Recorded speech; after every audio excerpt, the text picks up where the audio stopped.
So in this example, let's find the 6 trigonometric function values of theta for the given right triangle. And I recommend using SOHCAHTOA. That's not how I learned it actually, but it's just easier if you're first learning this or you're reviewing this and you hardly remember it. It's just easier to use SOHCAHTOA to remember these relationships.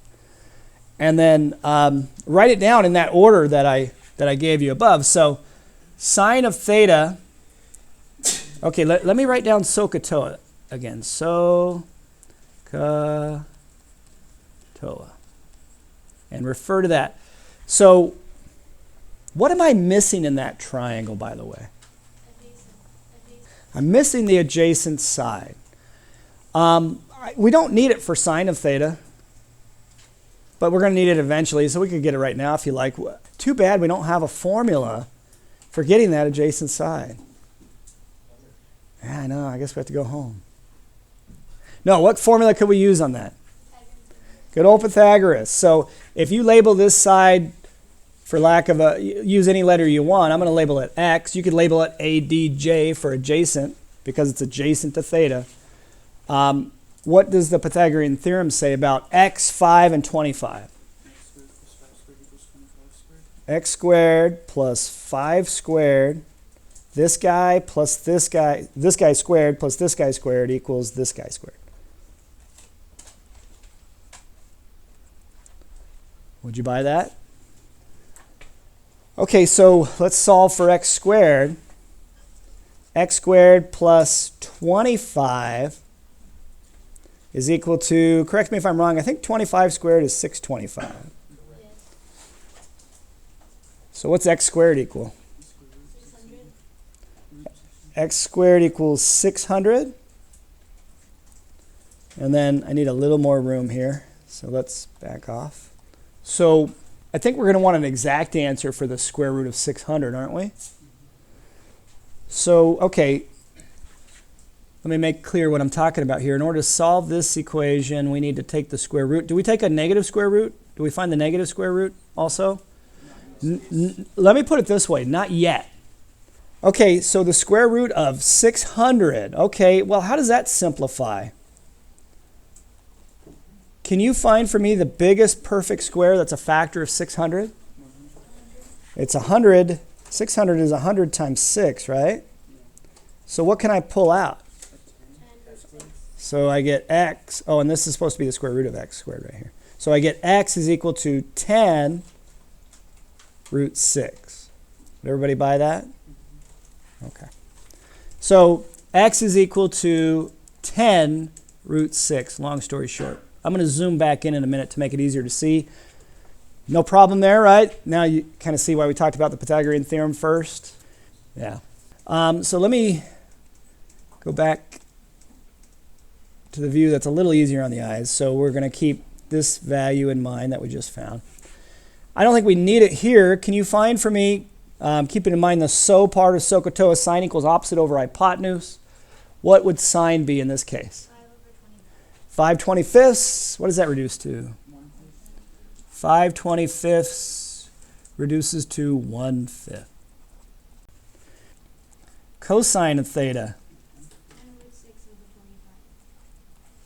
It's the ka part of SOHCAHTOA, right? So cosine equals adjacent over hypotenuse, 10 root 6 over, what'd you say? 25. 10 root 6 over 25. Does that reduce? Okay, 5 goes into the factor of 10 in the numerator twice, so you have 2 root 6 in the numerator. And then 5 goes into the denominator 5 times. So you could think of it as 2/5 times root 6 or just 2 times root 6 over 5, either way. Everybody okay with that? Maybe you're not okay with it, but do you understand it? You don't have to like it, right?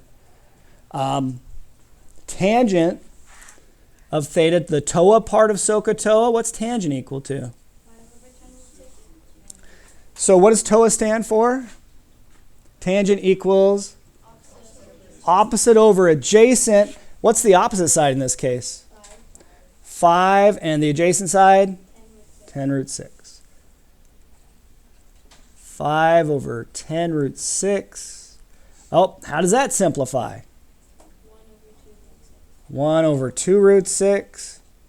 If you had to, could you get rid of that radical in the denominator? It's called rationalizing the denominator. What would you do? So you'd multiply numerator and denominator by the square root of 6. What would that leave you with?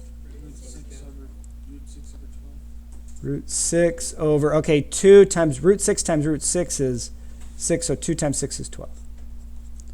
Now, I think, unless they changed it,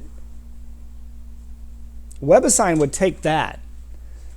But you have to be, well, actually, you don't have to be too careful to enter it in. If you just hit 1, there's always a menu bar with like fractions and exponents on it that's off to the side somewhere usually. And you can find that if you want to use that to type in the square root. Or you can type in SQRT parenthesis, and the square root symbol will automatically come up. But there's always a menu for these symbols, okay? If you're having trouble finding it, just maybe you weren't on the lookout for it, take a look, it's there. But WebAssign will take either one. Type in 1 divided by, and it'll come up with the fraction template. In the numerator, you just put in 1, and in the denominator, you can put in 2 times root 6. And I think it'll take that without rationalizing the denominator. But if it does make you rationalize it, type in root 6 divided by 12. Any questions so far? Okay, do you need to look at the triangle to get the rest of the trig functions? No, you just need to know the reciprocal relationships. So again, I'm going to keep that order I had before. What would the cotangent of theta be? Yeah, now do you see why it's kind of nice to have the original ratio? Because if I just flip that, that's going to look nicer than 12 divided by root 6. I mean, to math geeks anyway, it's nice to have the radical in the numerator. So, and then not have a denominator in this case. 2 root 6. So if you flip this guy, you just get 2 root 6 over 1, which is just 2 root 6. Everybody see that? Cotangent and tangent are reciprocals, so that's why we did that. Secant of theta, which one do I have to look at? Sine or cosine? Look at cosine, and then take the reciprocal. What do you get? Of the 2 root 6 over 5, the simplified version, what do you get? 5 divided by 2 root 6. I'm going to leave it like that, and of course you could multiply numerator and denominator by root 6 if you want to rationalize. And then the last one, the 6th, there's 6 of them all together, right? Cosecant of theta, which one do you look at? Sine. So flip the sine, the simplified version of the sine, what do we get? 5. There you go. There's all 5. So if you can do that, you're in. You understand the 6 trig ratios.